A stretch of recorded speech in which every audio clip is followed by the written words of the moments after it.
ሰላም ጤና ይስጥልኝ። የዕለቱን ዜና እናሰማለን።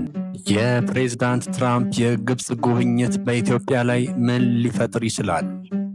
ይህንን ጥያቄ ያቀረበው ዛሬ ለንባብ የበቃው የስዊድኑ ኤክስፕረስ ጋዜጣ ነው። ጋዜጣው ይህንን ዘገባውን የጀመረው የኢትዮጵያ የህዳሴ ግድብ የተመረቀ ቢሆንም በዚህ ዙሪያ የተነሳው የአባይ ወንዝ ጦርነት ግን ገና አልተቋጨም በሚል ነው።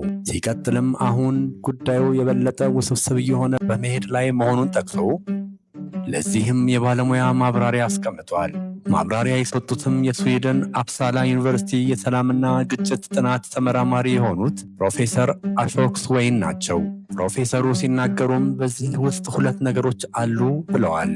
ሲያብራሩም አንደኛው ጉዳይ ግድቡ የኃይል ማመንጫ እንጂ የውሃውን አቅጣጫ የሚቀይር አለመሆኑን ጠቅሰው ኢትዮጵያ ምንም አይነት ውሃ ከወንዙ ላይ እንደማታስቀር አስረድተዋል።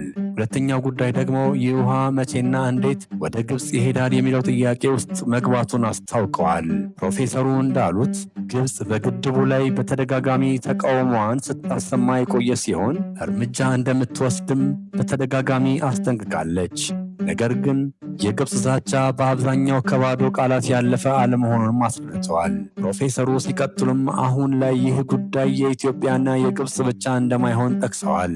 ሲናገሩም በሐማስና በእስራኤል መካከል በተደረገው የግብፅና አሜሪካን ግንኙነት የጠበቀ አድርጎታል። በዚህ የተነሳም ፕሬዝዳንት ትራምፕ ወደ ግብፅ አቅንተዋል ያሉት ፕሮፌሰሩ ይህንን ዕድል ግብፅ በኢትዮጵያ ላይ ጫና ለመፍጠር እንደምትጠቀምበትም ገልጸዋል። ሲቀጥሉም በዚህ ወቅት ኢትዮጵያ ከቻይና ጋር የጠበቀ ወዳጅነት እንዳላት መረሳት የለበትም ያሉት ፕሮፌሰሩ ግብፅ ይህንን ጉዳይ ወደ ጸጥታው ምክር ቤት በወሰደችበት ወቅት ቻይና ለኢትዮጵያ ድጋፍ መስጠቷን አውስተዋል። የቻይና አቋም የውሃ ምንጭ የሆኑት የላይኛው ተፋሰስ አገራት የመጠቀም መብት አላቸው የሚል እንደሆነ የጠቀሱት ፕሮፌሰሩ ቻይና በሜኮንግ ወንዝ፣ በየሎ ወንዝና በሳልዊን ወንዝ ላይ ተመሳሳይ መንገድ መከተሏንም አስታውቀዋል። በመሆኑም ቻይናና ኢትዮጵያ በውሃ ፖሊሲ ላይ ተመሳሳይ አቋም እንዳላቸው ጠቅሰው ቻይና ለህዳሴው ግድብ የምትሰጠውን ድጋፍ እንደምትቀጥልበትም አስረድተዋል። ፕሮፌሰሩ በመግለጫቸው ማጠቃለያም ይህ በግብፅና በኢትዮጵያ መካከል የተፈጠረው ውዝግብ ሊፈታ የሚችል መሆኑን ገልጸዋል። ሲናገሩም በእኔ እምነት ውዝግቡን ለመፍታት የሚያስፈልገው ፖለቲካዊ ፈቃደኝነት ብቻ ነው። ምክንያቱም ይህ ግድብ የኤሌክትሪክ ኃይል ከማመንጨት ውጭ ውሃውን አያስቀረውም በማለት አስረድተዋል። አዲሱ የዲጂታል አሰራር በከፊል በሰበር ችሎት መጀመሩን የፌዴራል ጠቅላይ ፍርድ ቤት አስታወቀ። የተገልጋይ እንግልት ለመቀነስ የመዝገብ መጥፋትና ብልሹ አሰራሮችን ለማስቀረት ታስቦ የተዘጋጀው የዲጂታል አሰራር ከመስከረም 23 ቀን 2018 ጀምሮ በሰበር ችሎት በከፊል መጀመሩን የፌዴራል ጠቅላይ ፍርድ ቤት ለአሃዱ አስታውቋል።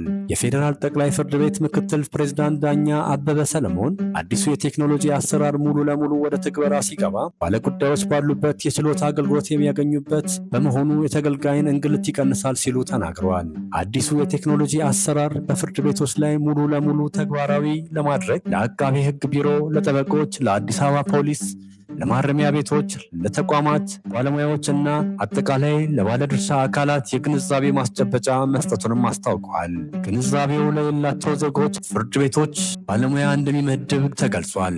በተያያዘ ከነሐሴ 1 ቀን 2017 ዓመተ ምህረት ጀምሮ ዝግ ሆነው የቆዩት የፌዴራል ፍርድ ቤቶች ከዛሬ ሰኞ ጥቅምት 3 ቀን 2018 ዓመተ ምህረት ጀምሮ መደበኛ አገልግሎት መስጠት እንደሚጀምሩ ምክትል ፕሬዝዳንቱ ገልጸዋል። እንዲሁም በአዲስ አበባ 4 ኪሎ ባለው የኢትዮ ፖስታ ህንፃ ላይ አገልግሎት እየሰጠ የቆየው የፌዴራል ጠቅላይ ፍርድ ቤት የፍትሐ ብሔር ይግባኝ ችሎት ከዛሬ ጥቅምት 3 2018 ጀምሮ 4 ኪሎ ከአብርሆት ላይብረሪ ወደ ፒያሳ መሄጃ 100 ሜትር ወረድ ብሎ ፍርድ ቤቱ እያስገነባ በሚገኘው አዲሱ ህንፃ ተዛውሮ አገልግሎት መስጠት መጀመሩንም ተገልጿል ብሏል። ታማኝ ግብር ከፋዮች ዲፕሎማቲክ ፓስፖርትና የአየር መንገድ የቪአይፒ ተርሚናል እንዲጠቀሙ ተፈቀደ።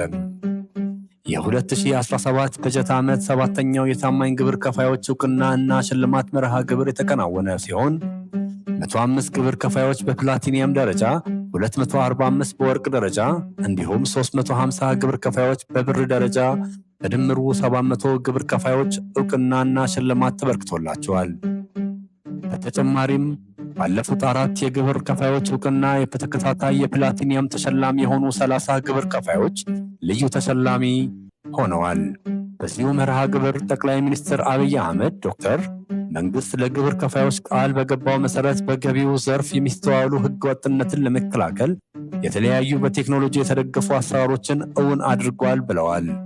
በተጨማሪም ለሀገር የታመኑ ግብር ከፋዮችን ለማበረታታትም በፕላቲኒየም ደረጃ እውቅናና ሽልማት ለተበረከተላቸው ድርጅት ባለቤቶች ወይም ስራ አስፈጻሚዎች ዓለም አቀፍ ስራቸውን ቀላል ያደርግላቸው ዘንድ ዲፕሎማቲክ ፓስፖርት እንዲሰጣቸው ገልጸዋል። ከዚህ ባሻገር ለ245 በወርቅ ደረጃ ተሸላሚ ደግሞ በኢትዮጵያ አየር መንገድ የቪአይፒ ተርሚናል መጠቀም እንደሚችሉ አብስረዋል። በቀጣይም የታማኝ ግብር ከፋዮች ቁጥር ከዘንድሮም በበለጠ በብዙ አድጎ እንደሚመለከቱ ያላቸውንም ተስፋ ገልጸዋል። በመድረኩ የገቢዎች ሚኒስቴር ወይዘሮ አይናለም ንጉሴ የዚህኛውን ዙር የግብር ከፋዮች እውቅና ለየት የሚያደርገው ኢትዮጵያ በዘርፈ ብዙ ስኬቶች ውስጥ ባለችበትና የብልጽግናዋ ቀሬነት ማሳያ የሆነው የታላቁ ህዳሴ ግድብ ግንባታ እውን በሆነ ማግስት መበደረጉ ነው ብለዋል።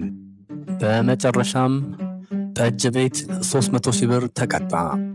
በመዲናዋ በካይ የፍሳሽ ቆሻሻ ወደ ወንዝ የለቀቀ የንግድ ተቋም ጠጅ ቤት 300 ሺህ ብር ተቀጣ። የአዲስ አበባ ደንብ ማስከበር ባለስልጣን በጉለሌ ክፍለ ከተማ ወረዳ 4 እየተሰራ ባለው የአፍንጮ በር የወንዝ ዳርቻ ልማት ላይ በካይ ቆሻሻ ወደ ወንዝ የለቀቀን የንግድ ተቋም ወይም ጠጅ ቤት 300 ሺህ ብር መቅጣቱን አስታውቋል። የተወሰደውን እርምጃ አስመልክቶ የጉለሌ ክፍለ ከተማ ወረዳ 4 ደንብ ማስከበር ጽሕፈት ቤት ኃላፊ ዋና ሳጅን ውባለም ሽፈራው እንደገለጹት ድርጅቱ በተደጋጋሚ ወደ ወንዝ የሚለቀውን በካይ የፍሳሽ ቆሻሻ እንዲያቆም ግንዛቤ ቢፈጠርለትም ከድርጊቱ መቆጠብ ባለመቻሉ ከክፍለ ከተማው የአካባቢ ጥበቃ ጽሕፈት ቤት ጋር በመሆን የቅጣት እርምጃ ተወስዶበታል። ባለስልጣኑ መሰል ደንብ መተላለፎች ላይ የሚወስደው እርምጃ አጠናክሮ የሚቀጥል መሆኑን ገልጸው ደንብ ተላላፊዎች ከድርጊታቸው እንዲቆጠቡ አሳስቧል። ባለስልጣኑ የደንብ መተላለፍን መከላከል የሁሉም ማህበረሰብ ድርሻ በመሆኑ ለማንኛውም የደንብ መተላለፍ ጥቆማዎች 9995 ነፃ የስልክ መስመር እንዲጠቀሙ ጥሪውን አቅርቧል።